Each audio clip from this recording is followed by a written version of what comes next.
Hello friends, welcome to my YouTube channel. তো এই ভিডিওটায় কোনো মুভি রিভিউ বা কোনো ট্রেলার রিভিউ করব না। তো আমি গোলন্দাজ ফিল্মটা নিয়ে কথা বলবো এবং গোলন্দাজ ফিল্মে কিন্তু দেব আছে এবং দেব আর এসবিএফ কিন্তু অনেক বছর পর তারা একসাথে আবার কোলাবোরেট করছে এবং এই ফিল্মটার ডিরেক্টর হচ্ছে ধ্রুব ব্যানার্জি, যে আমাদেরকে দুর্গেশগড়ের গুপ্তধনের মতো বাংলা সিনেমা উপহার দিয়েছেন। তো এই তিনটে হেভি ওয়েট টলিউডে তারা একসাথে একটা ফিল্মে আসছেন এবং এই ফিল্মটা যাকে নিয়ে করা হয়েছে সে হচ্ছে নগেন্দ্র প্রসাদ সর্বাধিকারী। তো তোমরা হয়তো টিজারটা দেখে এতদিনে বুঝেই গেছো যে ফিল্মটা কীরকম লার্জ স্কেলে, কীরকম মানে একটা ব্যয়বহুলে একটা ভালো আমাদেরকে ফিল্ম উপহার দেওয়ার চেষ্টা করছে এসবিএফ এবং দেব এবং ধ্রুব ব্যানার্জি। কিন্তু প্রশ্নটা হচ্ছে, দেব কি এই ফিল্মটা দিয়ে কামব্যাক করতে পারবে বা দেবের কাছে এই ফিল্মটা কতটা একটা গুরুত্বপূর্ণ? কারণ আমরা এখন অবধি দেখেছি লাস্ট 2-3 বছরে দেব কিন্তু সেরকম কোনো বক্স অফিসে বিশাল বড় হিট কিন্তু এখনও দিতে পারেননি। তার পাসওয়ার্ড কিন্তু সেরকমও অত বড় হিট হয়নি এবং কিডন্যাপও কিন্তু অ্যাভারেজ ছিল। তো লাস্ট তার 3-4টে ফিল্ম কিন্তু সেরকম বক্স অফিসে তুমুল ব্যবসা কিন্তু করতে পারেনি। তো দেবের কিন্তু একটা কামব্যাক অত্যন্ত দরকার এখন টলিউডে, মানে রাজকীয় একটা পারফরমেন্স যাকে বলে সেটা খুবই প্রয়োজন এখন। এবং এই মুহূর্তে যেরকম বাংলা ইন্ডাস্ট্রির যা অবস্থা, মানে করোনার জন্য অনেক সিঙ্গেল থিয়েটারগুলো তো বন্ধ হয়ে গেছে, ফলে তো এখন সেরকম বাংলা ফিল্ম আসছেও না এবং মানে যে বাংলা ফিল্মগুলো আসছে সেগুলো বেশি ব্যবসাও করতে পারছে না করোনার জন্য, মানুষরা যাচ্ছেও না বাংলা সিনেমা অত দেখতে, সব ওটিটিতেই এখন তারা মানে প্রেফার করছে।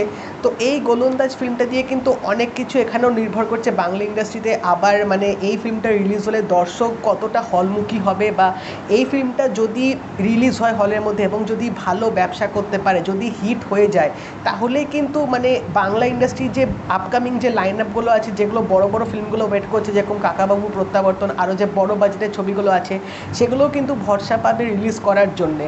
তো এই ফিল্মটার উপর দিয়ে কিন্তু অনেক কিছু নির্ভর করছে এবং দেবের কাছে কিন্তু এটা খুবই একটা চ্যালেঞ্জিং ব্যাপার, কারণ যে ক্যারেক্টারটা তিনি মানে এখানে পোর্ট্রে করতে চলেছেন সেই ক্যারেক্টারটা কিন্তু বিশাল বড় একটা মানে ইম্প্যাক্ট আছে ইন্ডিয়ান ফুটবলে, ফাদার অফ ইন্ডিয়ান ফুটবল যাকে বলে। তো সেই ক্যারেক্টারটা পোর্ট্রে করাটাও কিন্তু চারটেখানি কথা না।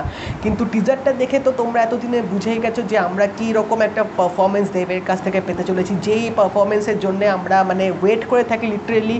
এবং এরকম পারফরমেন্স কিন্তু দেব রিসেন্টলি অনেক ফিল্মসে দিয়েছে, যেরকম সাজবাতি, বুনোহাস, চ্যাম্প। তো তিনি কিন্তু অনেক ইমপ্রুভ করেছেন। এবার এখানেই দেখার ব্যাপার যে গোলন্দাজে দেবের পারফরমেন্স কীরকম হয়। কেরিয়ার বেস পারফরমেন্স পেতে চলেছি দেবের কাছ থেকে, কিন্তু তাও একটা ডাউট তো থেকেই যায়, কারণ করোনার টাইমে যদি ফিল্মটা রিলিজ হয় হলের মধ্যে কতটা দর্শক হলমুখী হবে সেটাও একটা চিন্তার ব্যাপার।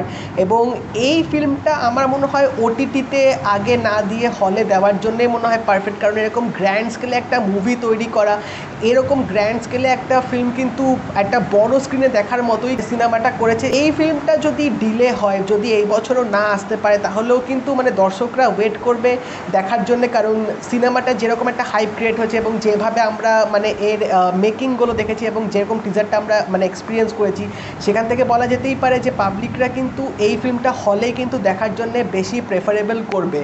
তো এখন সবচেয়ে বড় ব্যাপার হচ্ছে যে এই ফিল্মটার ওপর তো যেহেতু অনেক কিছু টলিউডের উপর নির্ভর করে আছে, কারণ এটা যদি ভালো ব্যবসা করে তাহলে বাকি সব ফিল্মগুলো রিলিজ হবে। যদি এই ফিল্মটা সেরকম ব্যবসা না করতে পারে তাহলে যে আপকামিং লাইন আপ যে মুভিগুলো আছে সেগুলোও কিন্তু পোস্টপন হয়ে যেতে পারে। দেবের কাছে সবচেয়ে বড় চ্যালেঞ্জিং ব্যাপার যে নগেন্দ্র প্রসাদ সর্বাধিকারী ক্যারেক্টারটা তিনি কীরকমভাবে পোর্ট্রে করবে, কীরকমভাবে আমাদের সামনে তুলে ধরবেন, কারণ বাঙালির কাছে কিন্তু ফুটবল কিন্তু একটা ইমোশনস এবং এই ফিল্মটা কিন্তু ফুটবল নিয়েই।